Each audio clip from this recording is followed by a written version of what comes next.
Шалқан ертегісі. Ерте бір заманда атай мен әжей өмір сүріпті. Олар бағбан екен. Күндердің бір күнінде атай жерге шалқан отырғызады. Оның еккен шалқаны үлкен болып өседі. Атай оны бір күні жерден суырып алмақшы болады. Оны ары-бері тартқылайды. Бірақ ол шалқанды шығара алмайды. Атай ойланып көмекке әжейді шақырады. Әжей атайдан, атай шалқаннан ұстап арлы-берлі тартады.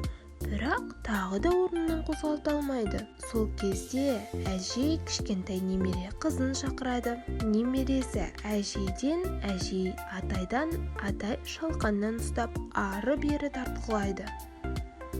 Бірақ тағы да күштері жетпей шығара алмайды. Бір уақытта кішкентай немере қызы көмекке итін шақырады.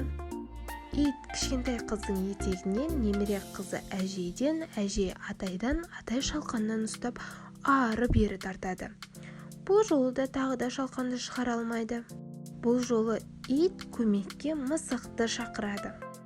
Мысық иттің құйрығынан, ит кішкентай қыздың етегінен, немере қызы әжейден, әжей атайдан, атай шалқаннан ұстап ары-бері жұлқылайды.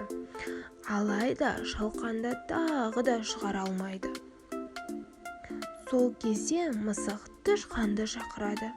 Тышқан мысықтың құйрығынан, мысық иттің құйрығынан, ит қыздың етегінен, қыз әжейден, атай шалқаннан ұстап тартып қалғанда шалқан суырылып кетеді. Ертегіміздің қорытындысы: жұмыла көтерген жүк жеңіл.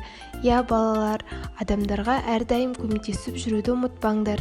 Егер де ертегіміз ұнаса, лайк басып, комментарий жазып, каналға тіркеліңдер.